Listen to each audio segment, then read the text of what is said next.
Hello, everyone. Welcome back to the English Lead Podcast. I'm Anna. And I am Abel. Anna, my emotions are driving the car way too fast today. I mean it. They are speeding. No seatbelt, no map, just chaos. Oh, no. Okay, tell me, what happened this morning? So I woke up 5 minutes late. Just 5 minutes, Anna. That's nothing, right? But then everything started to fall apart. I couldn't find my keys, then I spilled coffee on my shirt, and then, and this is the worst part, my coffee machine made this horrible noise and just stopped working. Dead.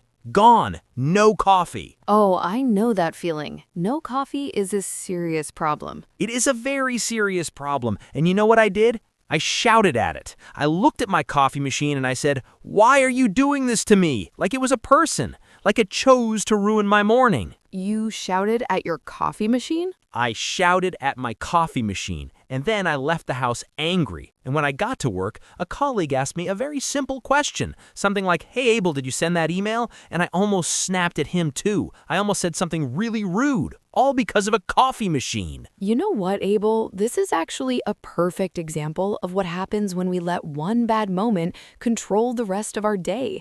It's like you let that frustration from the morning sit in the driver's seat, and it drove you all the way to work. That's exactly what it felt like. Like I wasn't in control. The anger was in control. And that's what we want to talk about today, right?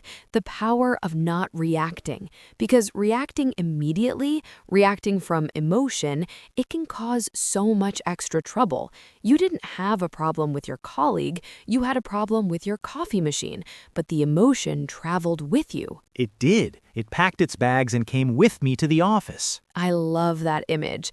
And this is something I think about a lot. I like to imagine that my life is like a house, and every part of my day is a different room. So the morning is one room, work is another room, time with friends is another room, and if one room gets messy, like if I spill coffee or I have a bad start, I can close the door to that room.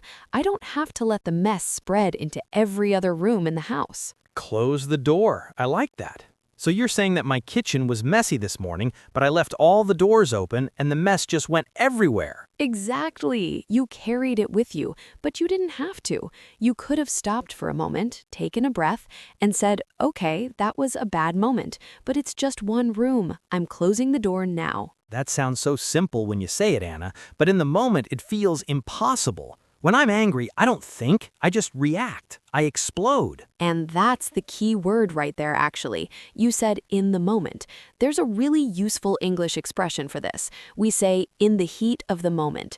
It means during a time when your emotions are very strong, usually anger or frustration, and you do or say something without thinking carefully. In the heat of the moment. Yeah, that's exactly what happens to me. In the heat of the moment, I shouted at my coffee machine. In the heat of the moment, I almost said something rude to my colleague. Perfect examples. And most of the time, when we do things in the heat of the moment, we regret them later, right? Oh, absolutely. I felt bad about my colleague all day. He didn't do anything wrong. He just asked a normal question. And you know what? I want to give listeners another example, actually. A few months ago, a friend canceled plans with me at the last minute, and in the heat of the moment, I sent a really long, angry message.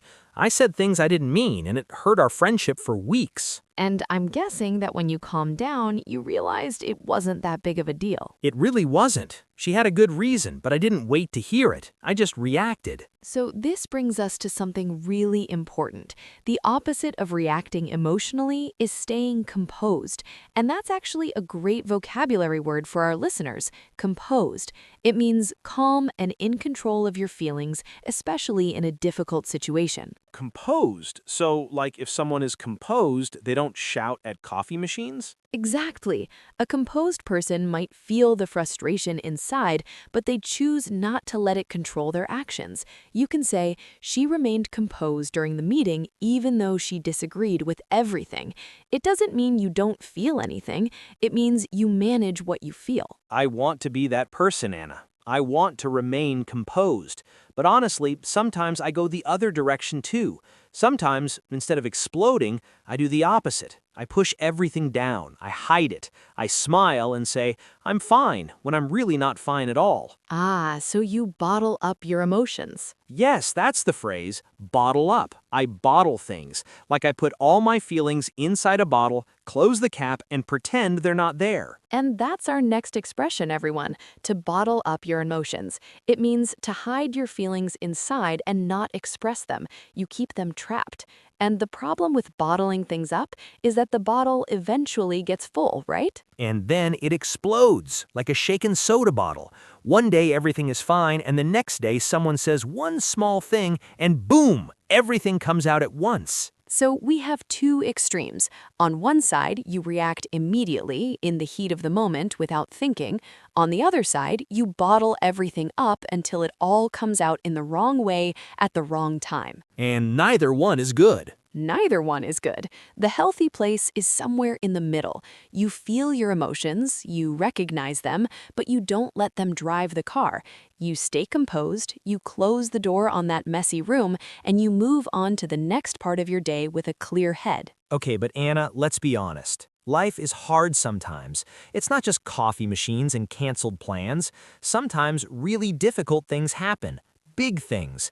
How do you stay composed when everything feels heavy? That's a beautiful question, Abel. And it connects to our last word for today, resilient. To be resilient means to be able to recover from difficult situations. It means that when life knocks you down, you get back up.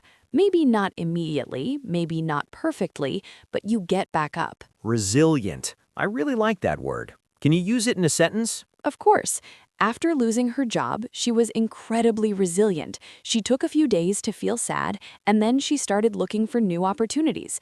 Being resilient doesn't mean you don't feel pain.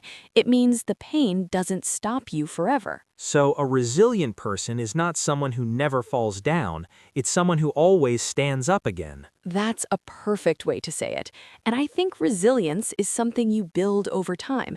Every time you close the door on a bad moment, every time you stay composed when you want to explode, every time you choose not to bottle things up, but instead talk about how you feel calmly, you are building resilience. You are training yourself to handle life better. You know what, Anna? I'm thinking about this morning again. If I could go back, I think I would do it differently. I would look at the broken coffee machine and say, okay, that's annoying, but this is just one moment. This is just one room. I'm closing the door. And then I would buy coffee on the way to work and walk into the office with a smile. And that, Abel, is growth. That is what we're talking about. You don't have to be perfect, you just have to be aware. When you notice that your emotions are trying to grab the steering wheel, you gently take it back. You say, thank you, emotions, I hear you, but I'm driving today. I'm driving today. I love that. And to everyone listening, I want everyone to remember this. You are the captain of your life, not your anger, not your frustration, not your sadness. Those feelings are passengers. They can sit in the car, they can even talk, but they don't get to choose the direction. You do. That's really powerful, Anna. So let's do a quick little review for our listeners, shall we? We talked about 4 important words and phrases today. First, composed, which means calm and in control of your feelings during a difficult time. And second, in the heat of the moment, which means during a time when emotions are very strong and you act without thinking. Third, resilient, which means able to recover from hard times and keep going. And fourth, bottle up, which means to hide your feelings inside and not express them, usually in an unhealthy way. 4 great expressions, everyone. Try to use them this week. Maybe the next time something goes wrong, you can practice staying composed, or maybe you can notice when you're about to react in the heat of the moment and choose to pause instead. And please don't bottle things up. Talk to someone, write in a journal, express how you feel in a healthy way. That's how you become more resilient over time. Anna, thank you. I feel better already. I think tomorrow morning, even if the coffee machine breaks again, I'll be okay. You'll be more than okay, Abel. You'll be the captain. The captain who needs coffee, but still the captain. And to everyone listening, we would love to hear from you. Have you ever reacted in the heat of the moment and regretted it? Or maybe you have a story about a time you stayed composed and you were proud of yourself. Leave us a comment. Tell us your story. We read every single one. Yes, please. And if this episode helped you, share it with a friend who also shouts at their coffee machine. They need this. Thank you so much for listening to the English Leap podcast, everyone. Keep learning, keep growing, and remember, you are the captain. See you in the next episode. Stay composed, stay resilient, and don't bottle anything up. Bye, everyone. Bye.